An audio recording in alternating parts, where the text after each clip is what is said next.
What happens when the most feared species in the galaxy shows vulnerability for the first time? When a human girl does something so simple, so unexpected, that it reshapes the understanding of an entire civilization.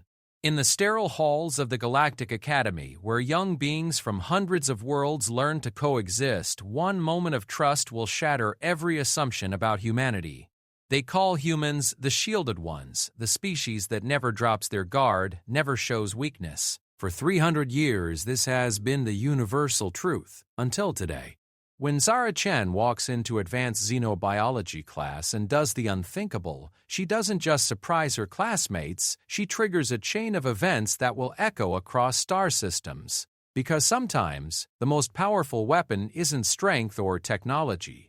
Sometimes it's simply being brave enough to be vulnerable. This is the story of how one human girl's act of trust became the most talked about moment in galactic history, and why the entire universe is still trying to understand what it means to be truly human. The morning light of Kepler 442b cast long purple shadows across the crystalline towers of the Galactic Academy, where the future leaders of 300 civilizations gathered to learn what their parents had failed to teach them: how to understand each other. The Academy stood as a monument to diplomatic hope, its bioluminescent walls pulsing gently with the collective heartbeats of thousands of young beings from across the galaxy. Zara Chen adjusted the neural interface behind her ear as she walked through the main corridor, her footsteps echoing differently than those around her. Where the Altarian students seemed to glide with their gossamer appendages and the Centauri delegates moved with mechanical precision, humans walked with what the other species had learned to recognize as controlled aggression. Every step calculated, every movement ready for threat response. It had been this way for 3 centuries. Ever since humanity first joined the Galactic Federation, the other species had quickly learned that humans were different in ways that made them simultaneously valuable and dangerous. Humans could fight longer, endure more, and most importantly, they could hide their true intentions better than any species ever encountered. The morning assembly buzzed with the usual mixture of excitement and tension that came from housing so many different forms of life under one roof. Zara found her designated spot among the other human students, noting how the other species automatically left buffer zones around them. Not enough to be obviously discriminatory, but enough to be noticeable if you knew what to look for. Professor Vexai, a tall mantis-like creature from the Rigel system, called for attention with a series of harmonic clicks that automatically translated through their neural interfaces.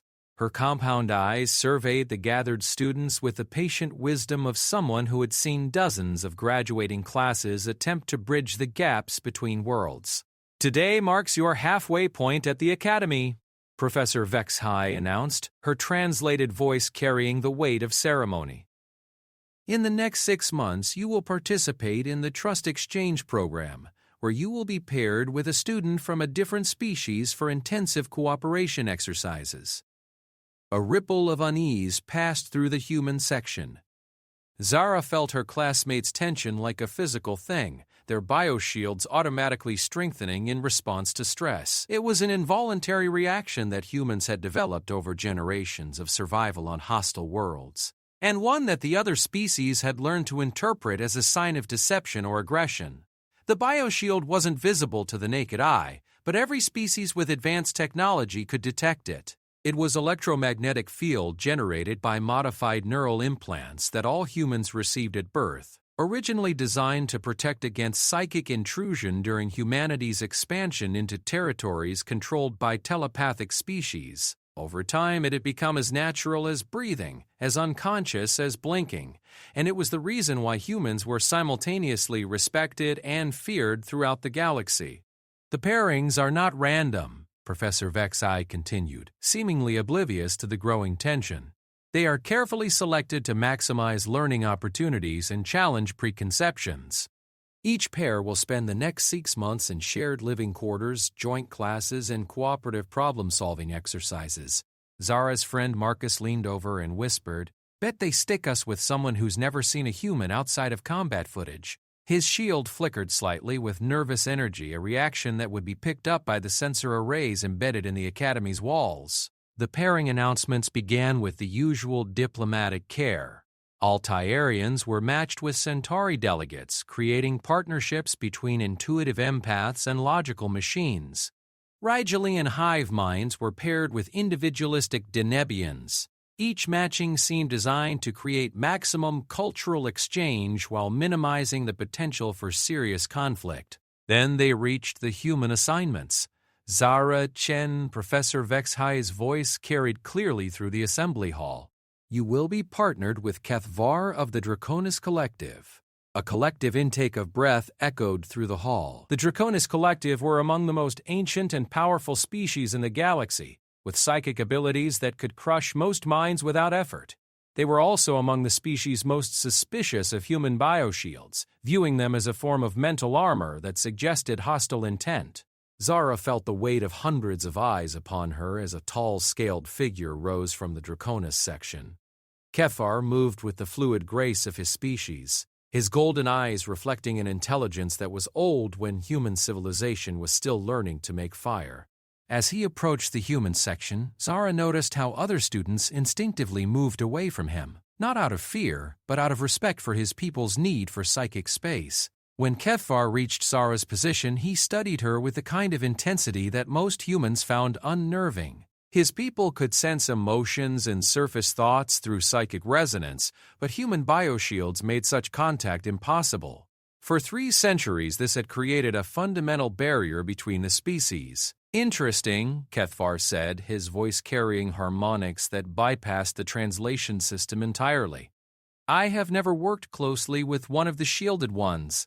The term shielded ones was what most galactic species called humans, a reference that was part description and part accusation. To minds that had evolved in psychic communion with others of their kind, the human ability to completely block mental contact was seen as either a profound limitation or a sophisticated deception. Zara felt the familiar pressure of her bioshield as it automatically strengthened in response to Kethvar's psychic presence. It was like wearing invisible armor that never came off, a constant barrier between herself and the rest of the universe that she had never questioned until this moment. I suppose we'll both be learning something new, Zara replied carefully. Around her, she could sense her fellow humans' disapproval. Engaging too openly with other species was considered risky, potentially giving away tactical advantages that humanity might need someday. The rest of the pairing ceremony passed in a blur of diplomatic language and careful protocols. When it was over, Zara found herself walking beside Kethvar toward the residential section of the academy, both of them maintaining the careful distance that interspecies etiquette demanded. Their assigned quarters were in the neutral section of the academy, designed to accommodate the needs of multiple species without favoring any particular biology.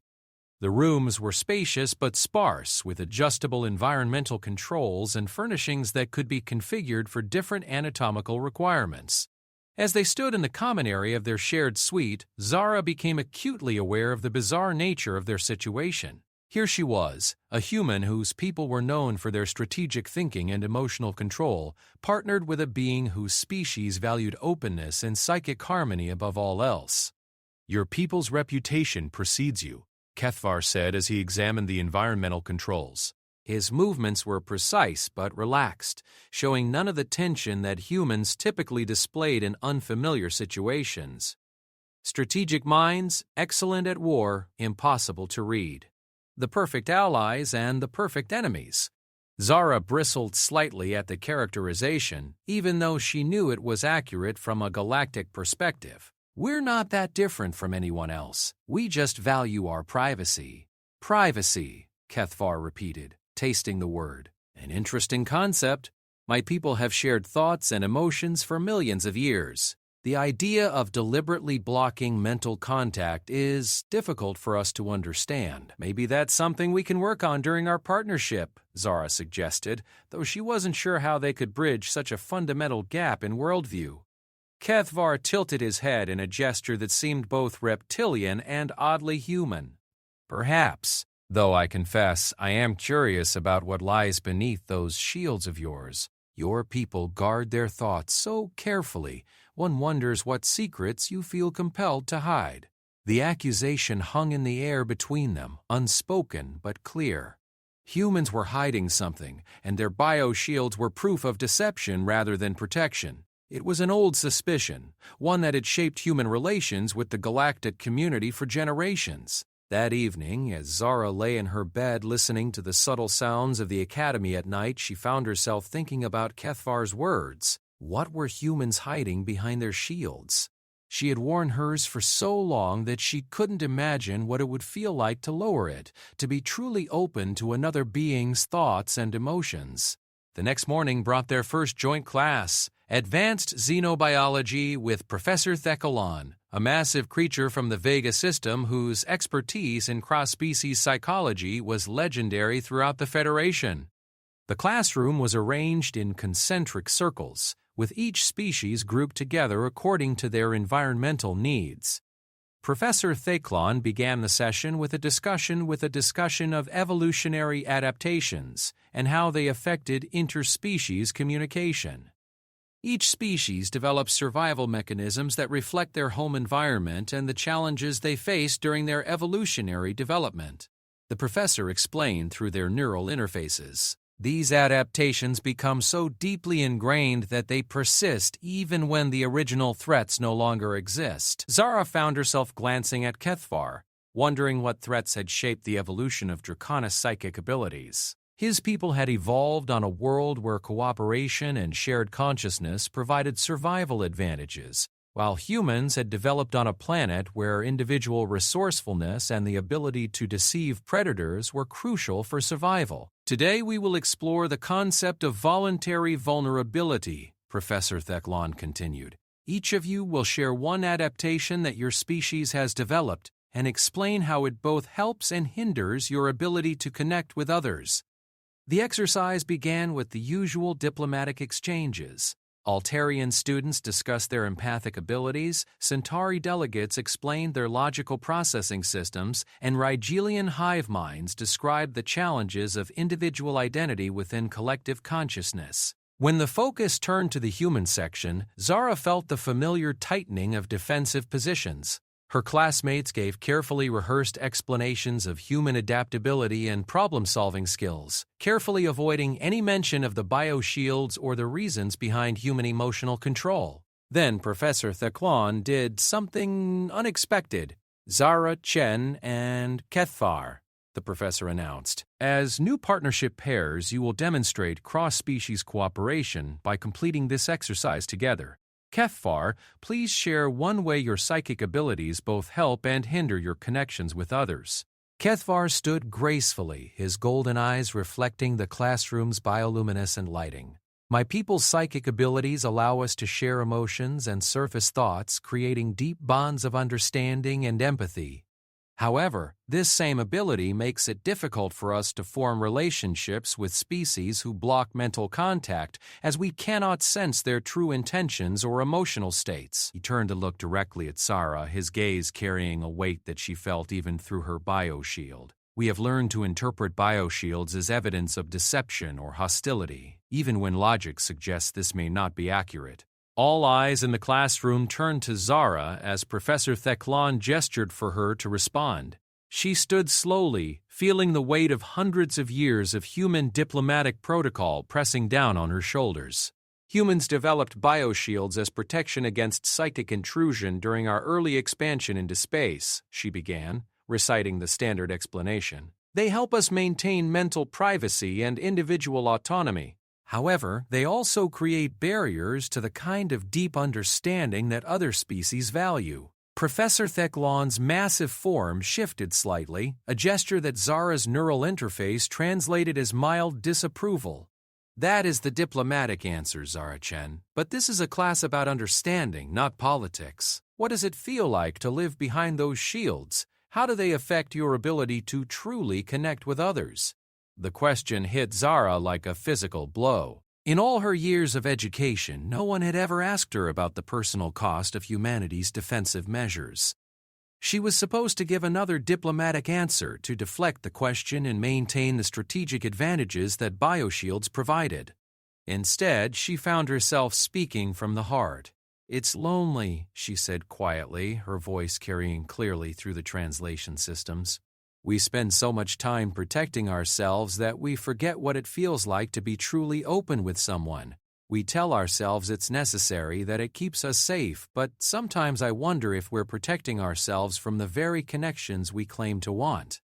The classroom fell completely silent. Even the ambient sounds of the Academy's biological systems seemed to pause in response to her words. Zara had just violated every principle of human diplomatic strategy by revealing emotional vulnerability to non-human species. Kethvar's golden eyes widened in what appeared to be surprise, and Zara realized that her words had affected him more than she had expected. For a moment, she saw something in his expression that looked almost like understanding, as if her admission of loneliness had bridged some gap between their species that centuries of formal diplomacy had failed to cross.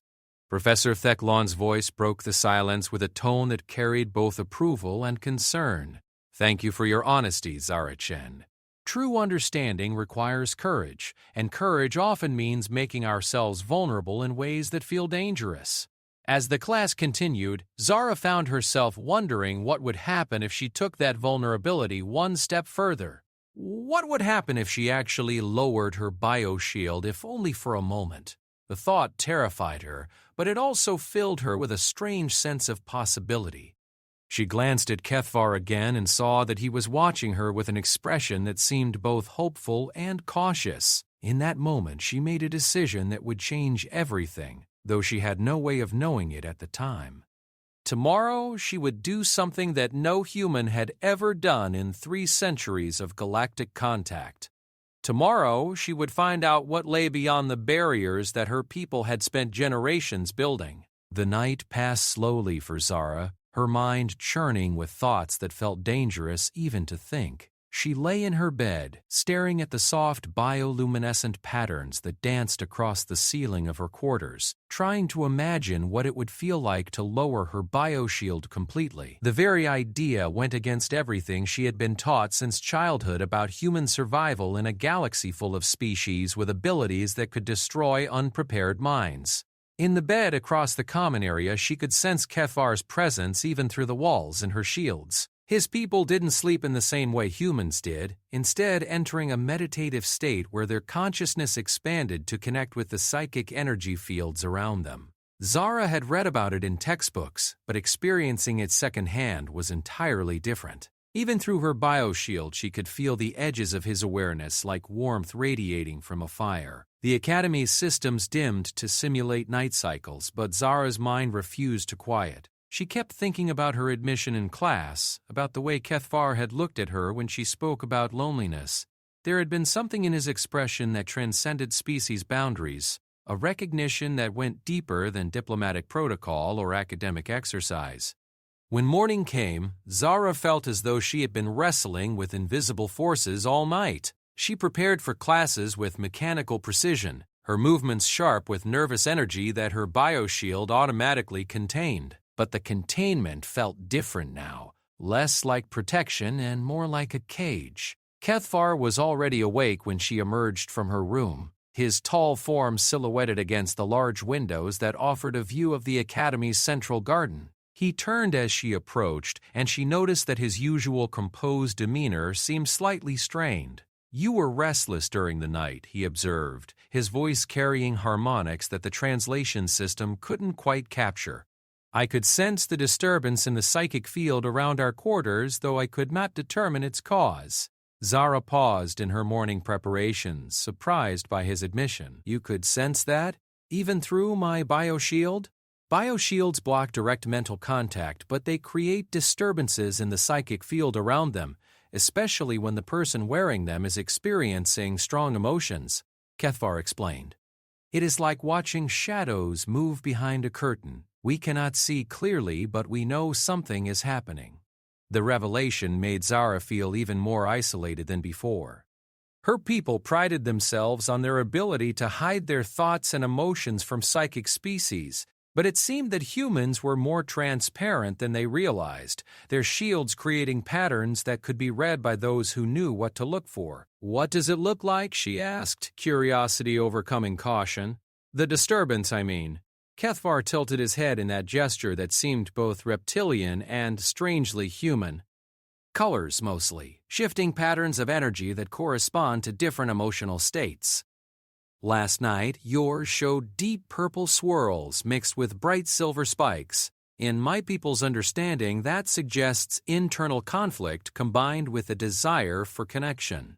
Zara felt heat rise in her cheeks, embarrassed by how easily her emotions had been read despite her supposed mental armor.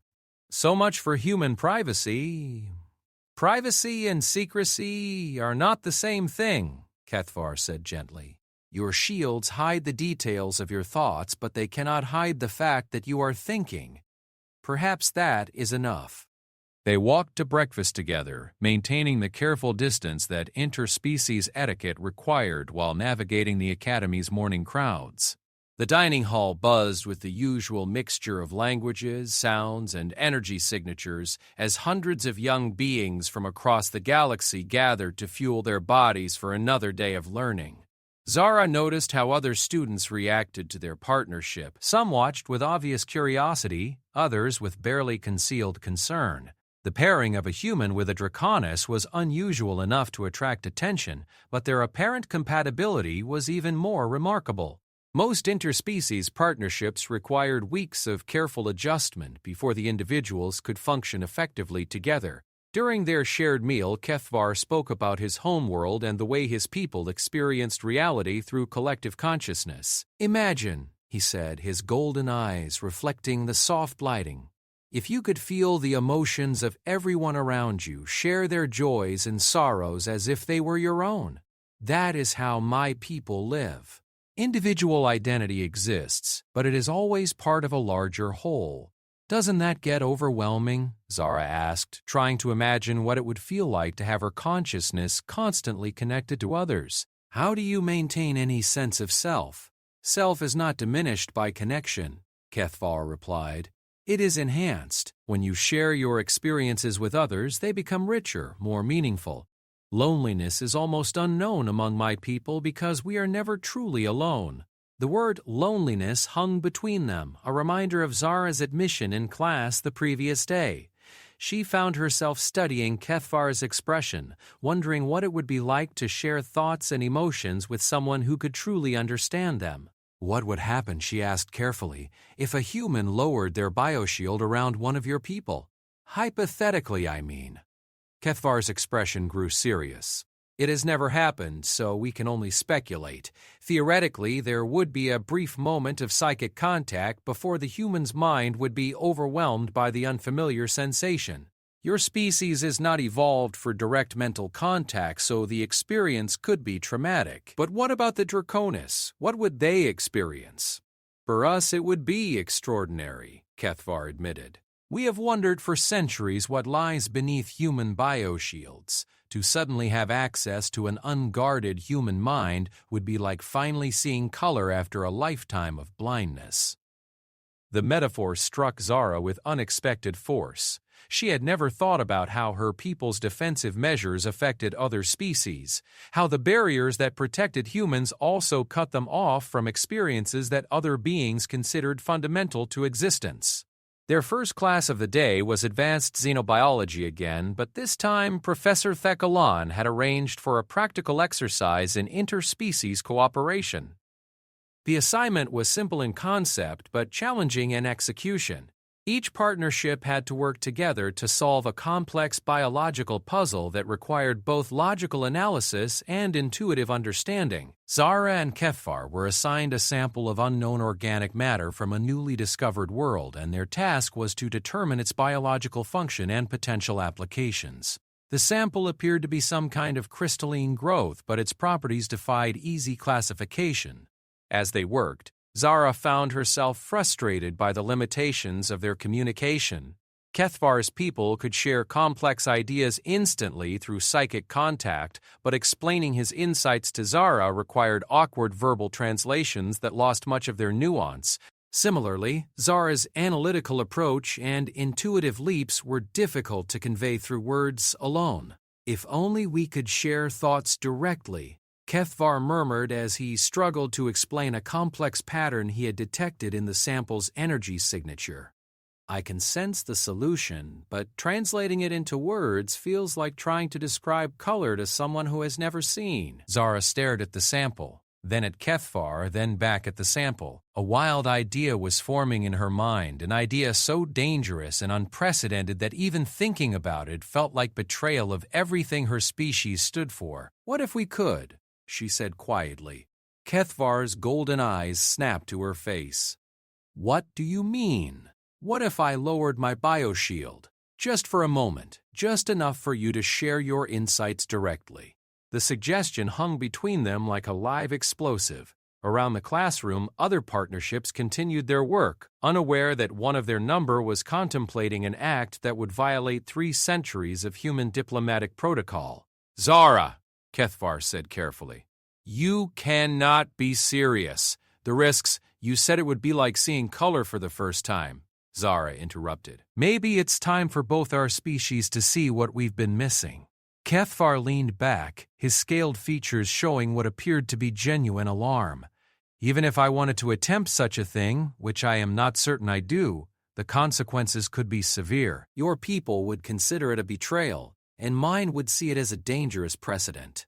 "But what if it worked?" Zara pressed. "What if we could actually understand each other completely, just for a moment? Wouldn't that be worth the risk?" Before Kethvar could respond, Professor Theklan's massive form appeared beside their workstation.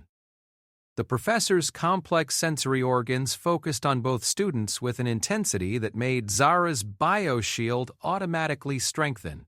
"I am sensing elevated stress patterns from your partnership," Professor Theklan observed. "Is there a difficulty with the assignment?" Zara felt her cheeks burn with embarrassment. "No, Professor. We're just exploring different approaches to the problem."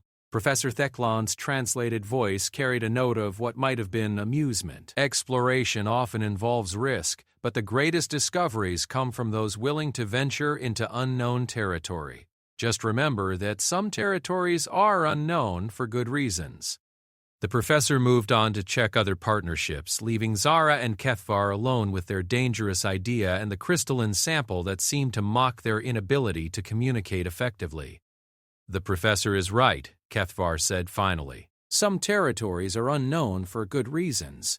The risk to you would be enormous." "But you didn't say it was impossible," Zara pointed out. Kethvar was quiet for a long moment, his golden eyes reflecting inner conflict. "No," he admitted, "it is not impossible. But Zara, if something went wrong, if your mind was damaged by the contact, then at least we would have tried something real instead of spending the next 6 months talking around each other through translation systems and diplomatic protocols." The frustration in her voice seemed to surprise them both. Zara realized that her admission of loneliness the previous day had opened a floodgate of feelings she had been suppressing for years. The careful emotional control that humans prized so highly suddenly felt like another form of prison. "There would need to be safeguards," Kethvar said slowly, as if the words were being pulled from him against his better judgment. "The contact would have to be brief, carefully controlled, and if you experienced any distress, I would break the connection immediately." Zara felt her heart racing with a mixture of excitement and terror. "You're actually considering this?" "I am questioning my sanity," Kethvar replied, but there was something in his voice that sounded like anticipation. "But yes, I am considering it. The opportunity to truly understand a human mind, to bridge the gap between our species, it is tempting beyond words." They spent the rest of the class session working on their assignment through conventional methods, but Zara could feel the tension between them crackling like electricity. Every glance, every accidentally shared moment of frustration or insight added weight to the decision they were contemplating. When class ended, they walked back to their quarters in silence, both lost in thoughts too dangerous to speak aloud in public spaces. The academy's corridors seemed different somehow, as if Zara was seeing them through new eyes. Every bioshielded human she passed looked like a prisoner who had forgotten they were wearing chains. Once they were safely in their private quarters, Kethvar turned to face her with an expression of grim determination. "If we are going to do this, it should be now, before either of us has time to remember all the reasons why it is a terrible idea. Zara felt her bio-shield fluctuate with nervous energy. What do I need to do? Simply lower your shield. I will handle the rest. Kethvar moved to stand directly in front of her, close enough that she could see the intricate patterns of scales on his face. But Zara, once I make contact with your mind, there will be no hiding anything from me. I will see your thoughts, your emotions, your memories, everything that makes you who you are. Are you prepared for that level of vulnerability? The question struck at the heart of everything humans had been taught to fear about psychic contact. Complete transparency, total vulnerability, the absolute inability to hide or deceive. It went against every survival instinct her species had developed. I'm terrified, Zara admitted, but I'm more afraid of spending my whole life behind these barriers, never knowing what it feels like to truly connect with another being. Kethvar nodded slowly. Then we will discover together what lies beyond the shields your people have built. Zara closed her eyes and reached for the mental controls that governed her bio-shield, controls she had never used before because they had never been necessary. The shield felt like a second skin, so much a part of her that disconnecting it seemed like trying to stop her own heartbeat. But slowly, carefully, she began to lower the electromagnetic barriers that had protected her mind since birth. The sensation was unlike anything she had ever experienced, like stepping naked into a cold wind after a lifetime of wearing armor. And then Kethvar's consciousness touched hers, and the universe exploded into colors she had never seen before. The moment Kethvar's consciousness touched Zara's unshielded mind, reality shifted in ways that no human language could adequately describe. It was as if she had been living her entire life in a small, windowless room and suddenly found herself standing beneath an infinite sky filled with stars she had never known existed. The first sensation was overwhelming harmony. Kethvar's mind felt like music made tangible, a symphony of thoughts and emotions that flowed in patterns more complex and beautiful than anything Zara had ever imagined. His consciousness wasn't a single voice but a chorus, each thought connected to dozens of others in webs of meaning that stretched back through generations of shared Draconis experience. Through their connection, Zara could feel Kethvar's amazement at finally touching a human mind. To him, her consciousness appeared as something entirely unique in his species' long history of psychic contact. Where Draconis minds were interconnected networks of shared experience, Zara's mind was a fortress of individual thought, each idea sharp and distinct, uninfluenced by the collective consciousness that shaped all other psychic species. Your thoughts, Kethvar's voice echoed directly in her consciousness, carrying harmonics impossible in verbal communication. They are so singular, so purely your own. I have never experienced anything like this. Zara could feel his wonder at the discovery that human minds weren't empty or primitive as some galactic species had theorized, but were instead incredibly complex individual universes of thought and feeling. Her memories, experiences, and emotions existed in crystalline clarity, unblurred by the psychic noise that characterized most species' mental landscapes. But the sharing went both ways. Through their connection, Zara experienced what it felt like to be part of the vast Draconis collective consciousness. She felt the warmth of minds connected across light years of space, the comfort of never being truly alone, the security of shared wisdom accumulated over millions of years. She also felt Kethvar's personal experiences with devastating clarity. His childhood on the crystal cities of Draconis Prime, where young minds learned to navigate collective consciousness like humans learn to walk. His first journey away from his homeworld and the profound loneliness he had experienced when separated from the psychic network of his people. His years at the academy, struggling to understand species who lived behind mental barriers that his people could barely comprehend. Now I understand, Zara thought, and the concept flowed between their minds with perfect clarity. You've been just as isolated as we have. You see our shields as rejection, but we see psychic contact as invasion. We're both protecting ourselves from the same fear. The realization struck them both simultaneously. For 3 centuries, humans and Draconis had been viewing each other through the lens of their own species' greatest fears. Humans feared mental intrusion and loss of individual autonomy, while Draconis feared rejection and the loneliness of isolation. Both species had interpreted the other's protective measures as hostile acts rather than defensive reactions. Through their shared consciousness, they explored the biological puzzle that had frustrated them in class.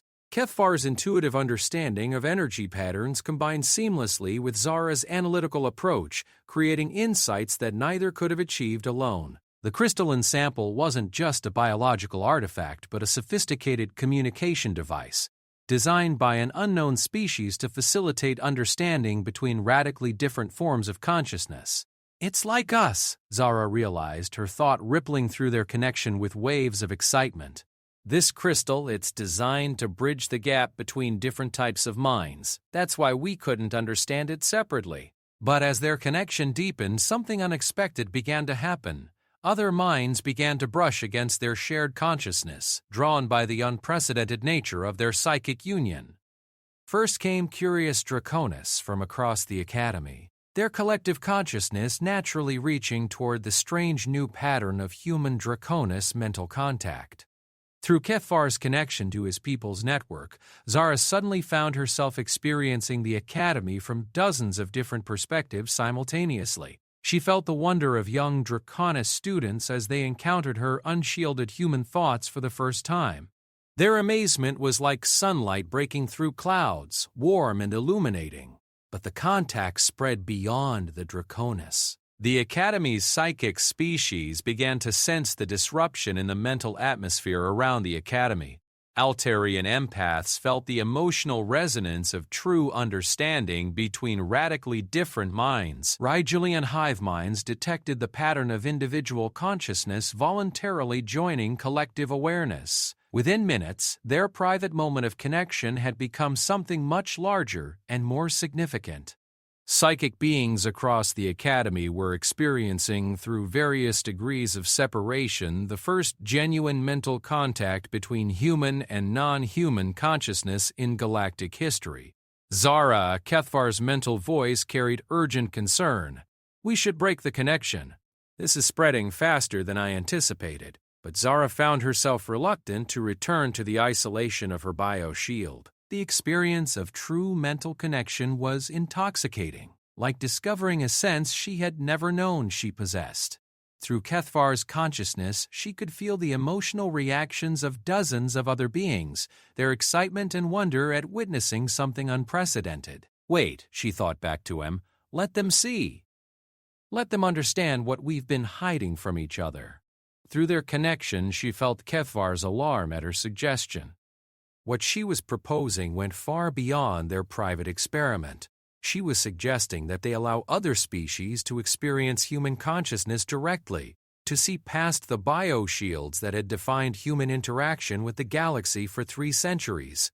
"The implications," Kefar began, but his thought was interrupted by a new presence touching their shared consciousness. Professor Theclon's vast mind brushed against their connection with the gentle touch of immense wisdom and equally immense concern. The professor's consciousness felt ancient and patient, like a deep ocean that had seen countless storms pass over its surface. "Fascinating," Professor Theclon's thoughts flowed through their connection with crystalline clarity. "In my centuries of teaching, I have never witnessed anything quite like this. You are providing other species with their first glimpse of authentic human consciousness." Through the professor's perspective, Zara could see how their connection appeared to the Academy's monitoring systems. Psychic sensors were registering unprecedented patterns of interspecies mental contact, while biomonitors showed stress readings that spiked and then stabilized as minds adapted to new forms of communication. "But I must ask," Professor Theclon continued, "are you prepared for the consequences of what you have begun? Once other species have experienced unshielded human thought, the relationship between humanity and the galactic community will be forever changed." The weight of that reality settled over Zara like a heavy cloak. She had acted on impulse, driven by curiosity and frustration with the barriers between species, but she hadn't fully considered the broader implications of her actions. By lowering her bioshield, she had opened a door that might never be closed again. Through their connection, she felt Kethvar's support and understanding, but also his growing concern about the situation spiraling beyond their control. More minds were pressing against the edges of their consciousness, drawn by the novelty of human-alien mental contact. Among them, Zara sensed the familiar patterns of human consciousness. Her fellow human students had been drawn to their quarters by the commotion, and through the Academy's monitoring systems they could sense that something unprecedented was happening. "Zara?" The voice came from outside their quarters, muffled by the walls but carrying clearly through the Academy's audio systems. "Zara, what's going on in there? The psychic monitors are going crazy." It was Marcus, her closest friend among the human students. Through their connection, Kethvar showed her how Marcus's bioshield was fluctuating wildly with stress and confusion. The other human students gathered outside their quarters showed similar patterns of defensive activation, their minds automatically strengthening their barriers in response to the unusual psychic activity. "They're afraid," Zara realized, feeling a stab of guilt at the distress she was causing her own people. "They think something terrible is happening to me." Through Professor Thekkalon's broader perspective, she could see the growing crowd of students from various species gathering outside their residential building. Word was spreading through the Academy's communication networks that something extraordinary was occurring, that a human had voluntarily lowered her bioshield for direct psychic contact with a Draconis. But as the crowd grew, so did the potential for misunderstanding and conflict. Many species interpreted the situation differently, their perceptions colored by their own cultural assumptions and historical experiences with humans. Some saw it as a breakthrough in interspecies relations, a sign that humans were finally ready to engage authentically with the galactic community. Others viewed it as a dangerous precedent that could lead to the breakdown of the careful diplomatic protocols that had maintained peace for centuries. "We need to end this," Kethvar's mental voice carried urgent concern. "The situation is becoming politically dangerous," but ending their connection felt like voluntarily returning to blindness after experiencing sight for the first time. Through Kethvar's consciousness, Zara had glimpsed what true interspecies understanding could look like, and the thought of returning to the isolation of bio-shielded existence seemed unbearable. "Not yet," she replied, her thought carrying desperate determination. "There's something else we need to do first." Before Kethvar could object, Zara reached out through their connection to touch the consciousness of Professor Thekkalon more directly. The professor's ancient mind welcomed her contact with patient curiosity, and through that connection she found access to the Academy's communication networks. "Professor," she thought, her mental voice carrying across multiple levels of consciousness, "can you help us share this experience with others? Can you show them what we're discovering about each other?"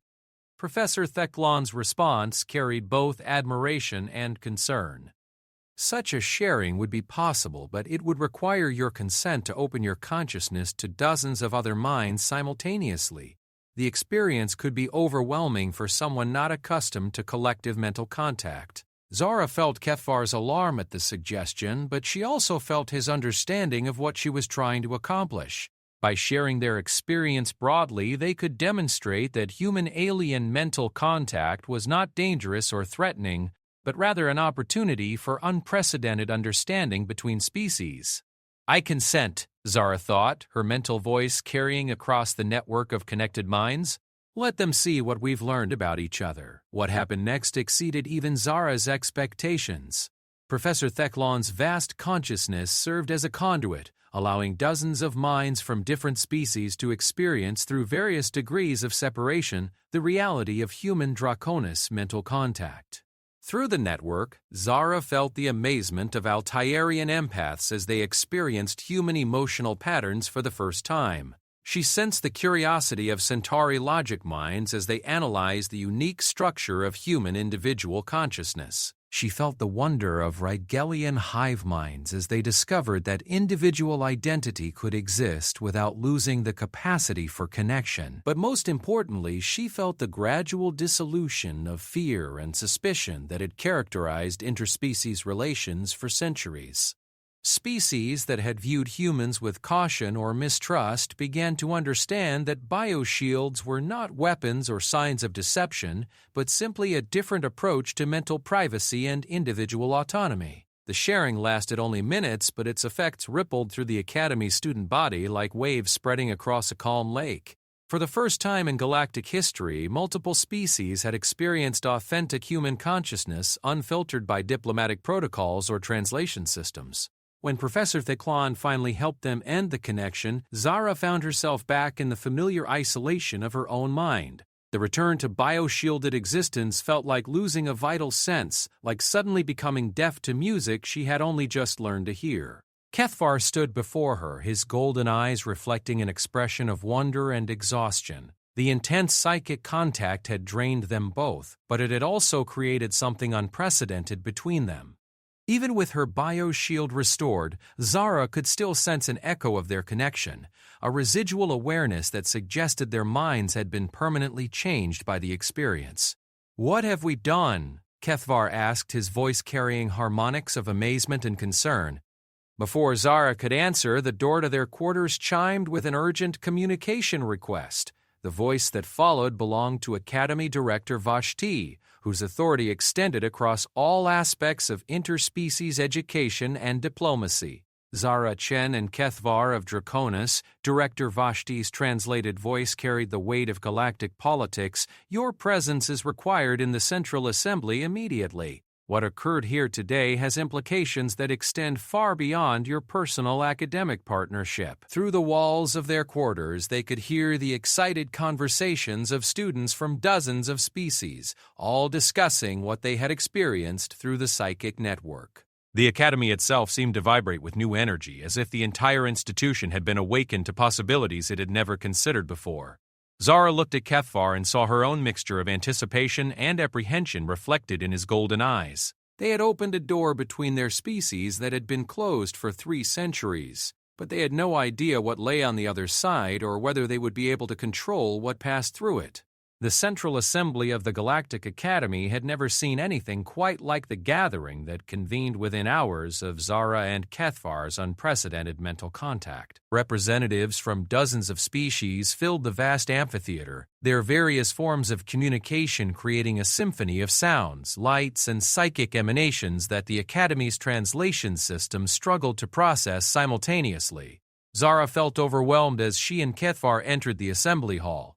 Even with her bioshield restored to full strength, she could sense the intense emotional energy radiating from the gathered delegates. Some emanated curiosity and excitement, others projected caution and concern, and a few radiated what felt distinctly like fear. Director Vashti, a crystalline being from the Vega system whose form shifted between states of matter depending on her emotional state, called the assembly to order with a harmonic resonance that vibrated through the hall's structure. Her current crystalline configuration suggested serious concern mixed with barely contained excitement. "We are gathered," Director Vashti announced through the translation network, "to address an event unprecedented in galactic history. For the first time since humanity joined the Galactic Federation, a human has voluntarily lowered their bioshield for direct psychic contact with another species. The implications of this action extend far beyond academic curiosity." Murmurs rippled through the assembly in dozens of languages and communication methods. Zara noticed how the human delegation sat in tense isolation, their bioshields creating a visible distortion field that separated them from the rest of the assembly. Even from across the hall, she could sense their collective disapproval radiating like heat from a furnace. Ambassador Chen Wei, the senior human representative at the Academy, stood to address the assembly. His bioshield was so tightly controlled that it created an almost mirror-like barrier around him, reflecting psychic energy rather than simply blocking it. The actions of Student Chen were unauthorized and potentially dangerous, Ambassador Chen declared, his words carrying the cold precision of diplomatic protocol. Humanity's bioshield technology exists for legitimate security reasons, developed in response to documented cases of psychic manipulation and mental intrusion by hostile species. This Experiment violates established safety protocols and potentially compromises humanity's defensive capabilities. A wave of defensive energy pulsed from the human delegation, their collective bioshield strengthening in response to the perceived threat of the assembly's psychic atmosphere. Zara felt embarrassed by her people's reflexive hostility, their automatic assumption that any interest in human consciousness represented a potential attack. Kethvar rose gracefully from his seat, his movements carrying the fluid dignity of his species. When he spoke, his words carried harmonics that bypassed the translation system, reaching directly to the psychic senses of species capable of receiving them. With respect, Ambassador Chen, your concerns are based on assumptions about psychic contact that our experience has proven incorrect, Kethvar said. Student Chen's consciousness was not vulnerable to manipulation or intrusion. Indeed, her individual mental patterns proved remarkably resilient and difficult to influence, even with her bioshield lowered. This statement created another stir in the assembly. Several species had spent centuries assuming that human bioshields existed because human minds were inherently weak or vulnerable to psychic influence. The revelation that human consciousness remained distinct and protected even during direct contact challenged fundamental assumptions about human psychology. Professor Theclon's massive form shifted as he prepared to address the assembly. His ancient consciousness carried the weight of centuries of interspecies study, and his words commanded respect across cultural boundaries. The contact between student Chen and student Kethvar revealed something extraordinary. Professor Theclon explained, human consciousness is not primitive or underdeveloped, as some theories have suggested. Rather, it represents a completely unique form of individual mental organization that may be incompatible with certain forms of collective psychic contact. The professor's words carried deeper implications that rippled through the assembly like stones thrown into still water.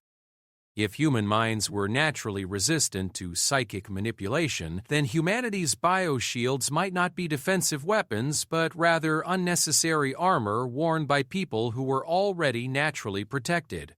Dr. Santhera, a senior researcher from the Altarian Institute of Empathic Studies, rose to share her analysis of the psychic recordings from Zara and Kethvar's contact. Her species' natural empathic abilities made them experts in emotional and mental patterns, and her data carried the weight of scientific authority. The psychic resonance patterns we recorded show something remarkable. Dr. Zinthara announced her emotional harmonics creating visible light patterns that the translation system rendered into words. Student Chen's mind maintained its individual integrity throughout the contact, even while fully open to psychic communion. This suggests that human consciousness may be naturally compartmentalized in ways we have never encountered before. Zara felt a surge of pride at the vindication of her species' mental capabilities, but the feeling was quickly tempered by growing concern about where the discussion was heading. The assembly was analyzing her experience like a scientific specimen, dissecting the most intimate moment of connection she had ever experienced. But then something unexpected happened. Other students began to speak up, sharing their own perspectives on what they had experienced through the psychic network during her contact with Kethvar. Velnara, a young Rigelian from the Hive Mind Collective, stood to address the assembly with the synchronized voice of her people. Through the network connection, our collective consciousness experienced individual thought patterns for the first time. Student Chen's mind showed us possibilities we had never imagined. Ways of thinking and feeling that exist outside of shared experience. An Altarian student named Sephiris added, the emotional resonance we felt from the human-Draconus connection carried a purity we rarely encounter. There was no deception, no hidden agenda, only genuine curiosity and the desire for understanding.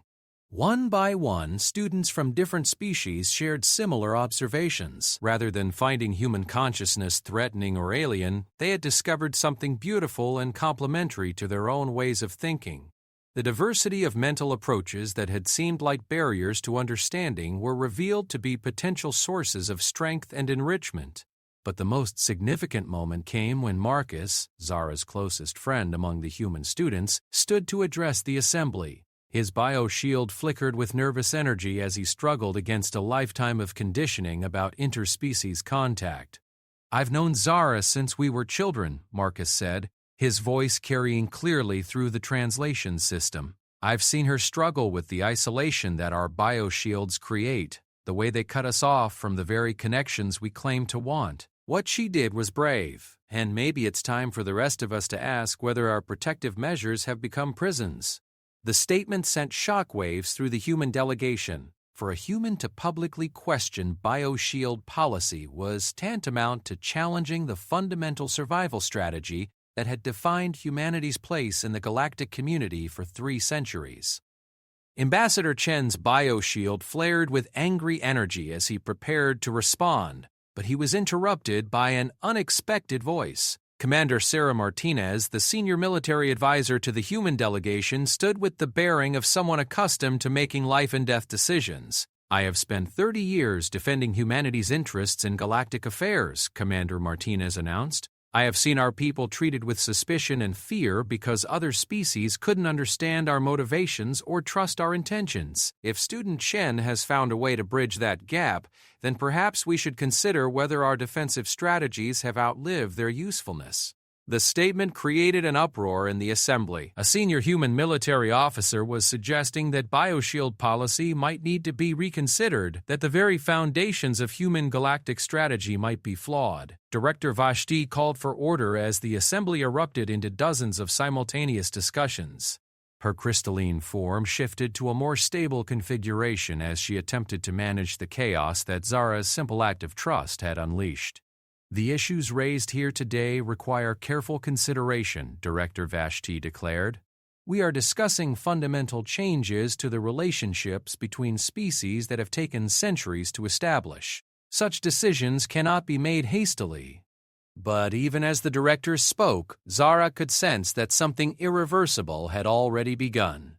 Through her connection with Kethvar, dozens of species had experienced human consciousness directly for the first time, and that experience had challenged assumptions and prejudices that had shaped galactic politics for generations. During a recess in the assembly, Zara found herself surrounded by students from various species, all eager to understand her experience and share their own perspectives. The barriers that had traditionally separated human students from their alien classmates seemed to dissolve in the face of genuine curiosity and mutual respect. Kethvar remained close to her throughout these conversations, serving as both interpreter and protector as she navigated the complex social dynamics of interspecies communication. Their shared experience had created a bond between them that transcended the usual partnerships formed at the academy. "What happens now?" Zara asked him during a quiet moment between conversations. "Now we deal with the consequences," Kethvar replied, his golden eyes reflecting both pride and concern. "What you began today will echo across the galaxy. Some will see it as the beginning of a new era of understanding between species. Others will view it as a dangerous precedent that threatens the careful balance of galactic politics." As if to emphasize his point, a group of senior Draconis officials approached them during the recess. Zara recognized High Counselor Thekmara from her diplomatic studies, a being whose authority extended across multiple star systems and whose decisions could affect the lives of billions. Student Kethvar High Counselor Thekmara addressed them with the formal harmonics reserved for matters of state. "Your actions today have created significant complications for Draconis human relations. Some of our people believe that you have compromised security protocols that exist for good reasons." Kethvar straightened to his full height, meeting the High Counselor's gaze with respectful defiance. "With respect, Counselor, I believe our actions have revealed opportunities that we have been blind to for centuries. Student Chen showed us that human minds are not closed to us by choice, but protected by necessity. Understanding that difference changes everything." High Counselor Thekmara's expression remained unreadable as she considered Kethvar's words. Around them, the assembly buzzed with conversations that would have been impossible just hours before, as students from different species engaged in direct philosophical and emotional exchanges without the barriers of formal diplomatic protocol. "Perhaps," the High Counselor said finally, But change, even positive change, can be dangerous when it happens too quickly. The stability of galactic civilization depends on predictable relationships between species. What you have done today makes our future interactions with humanity unpredictable. The weight of that statement settled over Zara like a heavy cloak. She had acted on personal impulse and curiosity, but her actions had geopolitical implications that she was only beginning to understand. The simple desire to connect with another being had triggered a diplomatic crisis that could reshape the balance of power across multiple star systems. When the assembly reconvened, the tone had shifted from scientific curiosity to political necessity. Representatives from major galactic powers began to outline their positions on human bioshield policy and the implications of voluntary psychic contact between species. Some delegations called for new protocols that would allow for controlled interspecies mental contact. Others demanded that humans maintain their bioshields as a matter of galactic security, arguing that unpredictable changes in species behavior could destabilize the carefully maintained peace between civilizations. But as the political debate raged around her, Zara found herself thinking about something simpler and more fundamental than galactic politics. She thought about the moment when Kethvar's consciousness had touched hers, when the barriers between their minds had dissolved and they had truly understood each other for the first time. That moment had been worth every consequence, every complication, every diplomatic crisis that might follow. Because for just a few minutes, she had experienced what it meant to be truly connected to another being, and that experience had changed her understanding of what it meant to be human. The question now was whether the rest of the galaxy was ready for that same transformation. 3 months after the incident that galactic media had dubbed the Chen Contact, the effects continued to ripple through every level of interspecies relations. The Academy had become the center of unprecedented diplomatic activity as representatives from hundreds of worlds gathered to witness and understand the implications of voluntary human-alien psychic contact. Zara stood at the observation deck of the Academy's central tower, watching ships from across the galaxy arrive in the orbital docking bays. Each vessel carried delegations eager to study the new paradigm of interspecies communication that her moment of trust with Kethvar had initiated.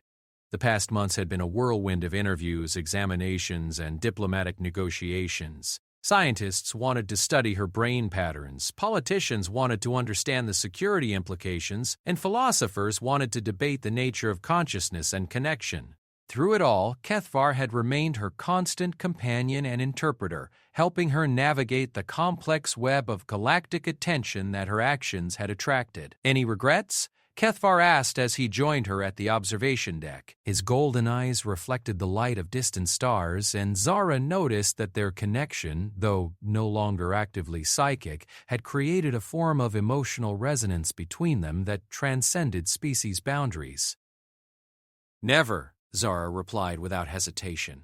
About the complications that followed? Sometimes, but then I remember what we learned about each other, and I know it was worth it. The changes had been dramatic and far-reaching. Within weeks of their psychic contact, other human students at the Academy had begun experimenting with partial shield reductions under controlled conditions. The results had been remarkable, showing that humans could maintain mental autonomy while still engaging in limited psychic communion with other species. Dr. Elena Rodriguez, the Academy's senior human psychologist, had published preliminary findings suggesting that bioshields might actually be hindering human psychological development by preventing the formation of deeper empathic connections. Her research indicated that humans who participated in controlled psychic contact showed improved emotional intelligence and reduced symptoms of the isolation that had plagued human space colonies for centuries. But the changes went beyond individual psychology. Diplomatic relations between humanity and psychic species had undergone a fundamental transformation as mutual misunderstandings were replaced by genuine comprehension. The Draconis Collective had proposed new alliance frameworks based on complementary mental architectures rather than defensive separation. The Altarian Empathic Council had offered to share emotional resonance techniques that could help humans develop deeper connections while maintaining individual autonomy. Most surprisingly, the Rigelian hive minds had expressed fascination with human individual consciousness. proposing collaborative research projects to explore how collective and individual mental patterns could enhance each other rather than compete. The Galactic Council has reached a decision, Kethvar informed her, his voice carrying harmonics of anticipation mixed with concern. They're announcing it today. Zara felt her stomach tighten with nervous energy. For 3 months, the Council had been debating whether to classify her actions as a beneficial breakthrough or a dangerous precedent. The decision would determine not only her own future, but also the direction of human-alien relations for generations to come. They made their way to the Central Assembly, where delegates from across the galaxy had gathered for the announcement. The atmosphere was tense with anticipation, as beings who had spent centuries viewing each other through the lens of suspicion and misunderstanding prepared to learn whether the barriers between species would be lowered or reinforced. Director Vashti took the podium, her crystalline form configured in patterns that suggested both authority and hope. After extensive deliberation and analysis, the Galactic Council has reached a unanimous decision regarding the events initiated by Student Chen and Student Kethvar. The assembly fell silent, hundreds of beings from dozens of species waiting to learn how their universe would be reshaped by the words that followed. The Council recognizes that voluntary psychic contact between species conducted under appropriate safeguards represents a significant opportunity for enhanced understanding and cooperation. Therefore, we are establishing the Interspecies Consciousness Exchange Program, with the Academy serving as the primary research and training facility. Cheers erupted from various sections of the assembly, though the human delegation remained notably silent. Zara felt a mixture of relief and apprehension as she realized that her impulsive act of trust had been officially sanctioned and systematized. Director Vashti continued, Student Chen will serve as the first human consciousness ambassador, working with representatives from psychic species to develop protocols for safe and beneficial mental contact. Student Kethvar will serve as her primary liaison and research partner. The announcement transformed Zara's personal experiment into a formal diplomatic position with responsibilities that extended across the galaxy. She felt the weight of representing her entire species in a capacity that had never existed before. But the most significant moment came when Ambassador Chen Wei stood to address the assembly. The senior human diplomat had been among the strongest opponents of Zara's actions, viewing them as dangerous violations of established security protocols. The human delegation has decided to support the exchange program, Ambassador Chen announced, his words carrying across the assembly with careful precision. Recent analysis has shown that our bioshield technology, while providing important protections, may also have prevented us from developing deeper diplomatic relationships with our galactic neighbors. We believe that controlled psychic contact conducted under appropriate safeguards represents an opportunity to enhance rather than compromise human security. The statement represented a complete reversal of human galactic policy that had been maintained for 3 centuries. Zara felt tears streaming down her cheeks as she realized that her moment of vulnerability had not only been accepted but had become the foundation for an entirely new approach to interspecies relations. Over the following weeks, the Academy was transformed into a research center for interspecies consciousness studies. Scientists and diplomats from across the galaxy worked together to develop protocols for safe psychic contact between humans and other species, using Zara and Kethvar's experience as the foundation for broader understanding. The research revealed that human consciousness was indeed unique in the galaxy, not because it was superior or inferior to other forms of awareness, but because it represented a completely different approach to mental organization. Human minds maintained individual autonomy even during psychic contact, creating opportunities for genuine collaboration without the loss of personal identity that characterized some forms of collective consciousness. Dr. Thalen Kamor, a leading researcher from the Centauri Scientific Council, published findings that revolutionized galactic understanding of consciousness. Human minds appear to be naturally compartmentalized in ways that allow for selective sharing of thoughts and emotions, he reported. This suggests that humans can engage in psychic contact while maintaining psychological boundaries that protect their core identity. The practical applications were immediate and transformative. Diplomatic negotiations that had previously required months of careful protocol could be completed in hours through direct mental contact. Scientific research projects benefited from the combination of human analytical thinking with alien intuitive insights. Even artistic collaborations flourished as beings from different species shared creative inspiration directly through psychic communion. But perhaps the most profound changes occurred at the personal level. Human students at the academy began forming deeper friendships with alien classmates, relationships built on genuine understanding rather than diplomatic politeness. The loneliness that had characterized human experience in space was replaced by connections that transcended species boundaries while respecting individual differences. Zara's own relationship with Kethvar had evolved into something unprecedented in galactic history. They remained distinct individuals with their own thoughts, feelings, and cultural identities, but they had also developed a form of mental resonance that allowed them to share experiences and emotions in ways that enhanced rather than diminished their individual natures. Sometimes I wonder what would have happened if I hadn't lowered my shield that day, Zara mused as she and Kethvar worked together in their research laboratory, developing new protocols for human Dracana psychic contact.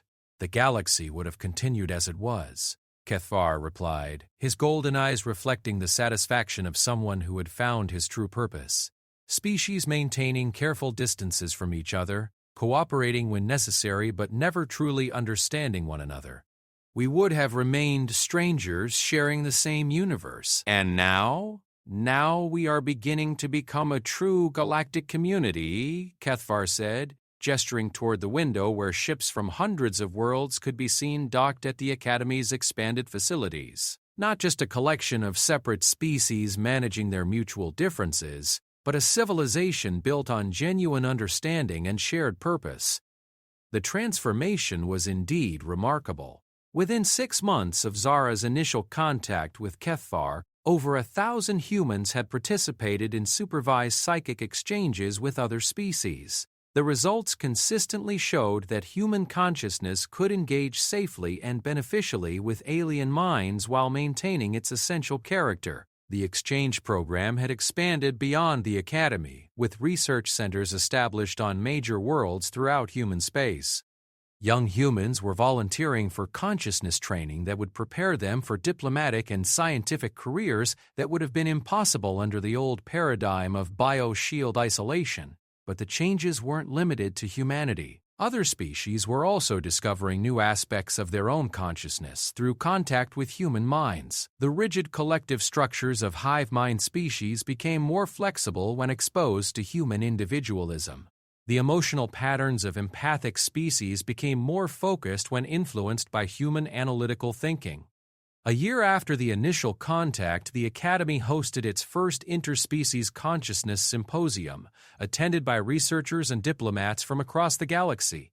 The gathering represented something that would have been unthinkable under the old paradigm. Beings from dozens of species working together, not just despite their mental differences, but because of them. Zara stood at the podium to address the symposium, looking out at an audience that included humans with voluntarily lowered bioshields sitting beside psychic aliens in attitudes of open mental communion. The sight filled her with wonder at how far they had all come from that first nervous moment when she had decided to trust Kethvar with her unguarded thoughts. When I lowered my bioshield in that xenobiology class, Zara began, her words carrying clearly through the translation systems to dozens of different forms of consciousness, I was acting on a simple desire to truly understand another being. I had no idea that moment would lead to the transformation we've all experienced. She paused, looking at Kethvar where he sat in the front row, his golden eyes reflecting pride and affection that transcended species boundaries. But perhaps that's the most important lesson we've learned, she continued. Real understanding begins with the courage to be vulnerable, to lower our defenses long enough to see each other clearly. We spent 3 centuries building barriers between our minds, believing that protection meant isolation. We've learned that true security comes not from hiding who we are, but from sharing our authentic selves with others. The audience responded with a symphony of approval that reflected the diversity of species present, harmonic resonances from the Draconis, synchronized thoughts from the Rigelian hive minds, and warm applause from the humans whose bioshields flickered with genuine emotional connection. As Zara concluded her address and returned to her seat, she reflected on how completely her life had changed from that moment of impulsive trust. She had become the bridge between species that had viewed each other with suspicion for centuries, helping to create a new paradigm of galactic relations built on understanding rather than fear. But more than that, she had discovered what it truly meant to be human in a universe full of other forms of consciousness. Humanity's greatest strength wasn't their ability to hide their thoughts and emotions, but their capacity to maintain individual identity while still connecting meaningfully with others. The galaxy would never be the same, and neither would she. In lowering her shield that day in class, Zara had not just revealed her own mind to an alien being. She had opened the door to a future where the vast diversity of consciousness in the universe could be celebrated as a source of strength rather than feared as a threat to security. As she looked around at the mixed gathering of species that had once maintained careful distances from each other, Zara smiled. The universe had become a much less lonely place, and it had all started with a simple act of trust between two students who had been brave enough to truly see each other. The stars outside the Academy's windows seemed to shine a little brighter, as if the cosmos itself approved of the connections that had been forged between the minds that contemplated its mysteries. And in the depths of space, other species who had heard about the Chen contact began to wonder what barriers they might be maintaining unnecessarily, and what understanding they might discover if they too found the courage to lower their shields. She lowered her shield in class, and the result shocked everyone. Best HFY Stories.